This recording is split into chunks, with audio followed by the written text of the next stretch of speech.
Les grandes gueules. Tout sur les dessous de l'actu.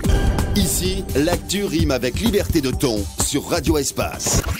Et oui, la partie pince-bête, évidemment, parce qu'on n'a que 5 minutes passées ensemble. Allez-y, mon cher. Deux choses. La première, c'est que la jeune dame, c'est So, qui a été donc tuée à Hakuna Matata, qui est morte dans la chambre d'hôtel avec son petit copain nigérien. Eh bien, mes informations, ce que je disais la semaine dernière, c'est vérifié, c'est vrai. Il a été condamné à 2 ans de prison pour un cas d'assassinat. 2 ans d'emprisonnement, le monsieur avait déjà fait 2 ans, 3 mois. Donc du coup, c'est liberté totale.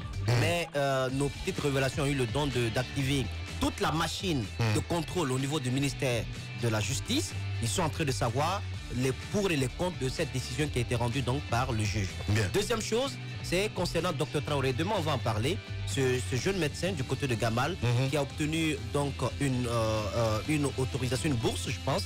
Il doit aller à l'étranger pour représenter le pays parce qu'il a remporté un prix.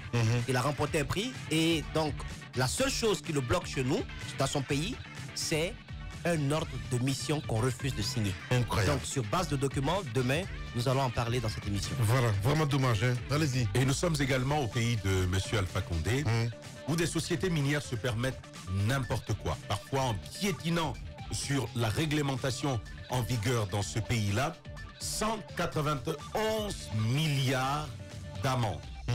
On va ouvrir le dossier très bientôt. C'est une grosse affaire de sous, d'argent disparu. On reviendra là-dessus. Je vais faire plaisir à Moussa Moïse ce matin parce qu'il va m'accompagner dans ce que je dis. Alors Moussa, soyez d'accord, soit c'est le marché de Ignace Dine ou c'est un hôpital. Parce qu'on ne comprend pas, voyez-vous, toute la déventure de l'hôpital des deux côtés.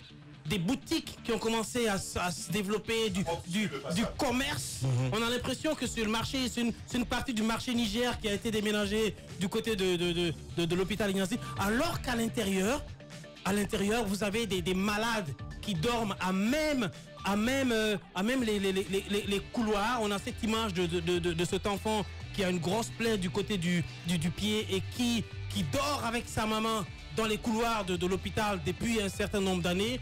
Pour quelle raison? Parce que tout simplement, elle n'a pas les moyens de payer un lit. Alors que dehors, quand vous passez devant l'hôpital, c'est l'embouteillage. Parce que tout simplement, Dr Awada a laissé développer un marché en face de l'hôpital Ignace Dine. C'est indigne. C'est indigne. Moi, je pense qu'à un moment donné, il faudrait que les pays occidentaux nous aident un peu. Comprennent, mais ça ne se fera pas. C'est dans le domaine du rêve, mais c'est important. Comprennent. Il a survécu au Grand Gueule et qu'il en est très fier. Voilà. Mais je pense que ce n'est que partie remise. Il faut prendre une mesure. Donc, oui. Ce n'est que partie remise.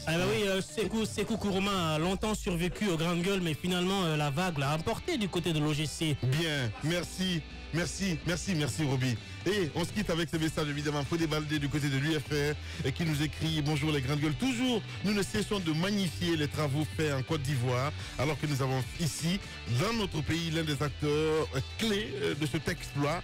Moria n'a pas tort de dire que les Guinéens sont victimes de leur choix politique. L'inaction n'est plus qu'une option. Agissons à faire élire le meilleur du moment. Et bien voilà, le président Sidia Touré. Et surtout, mettez aussi les jeunes en valeur du côté de l'UFR. C'est important. Mohamed Amin Kaba, on se quitte en humour. Mohamed Amin Keita, pardon, qui dit, voilà, Haché, il faut qu'on cherche parce que nos merdes valent de l'or. Allez, prenez soin de vous, à demain.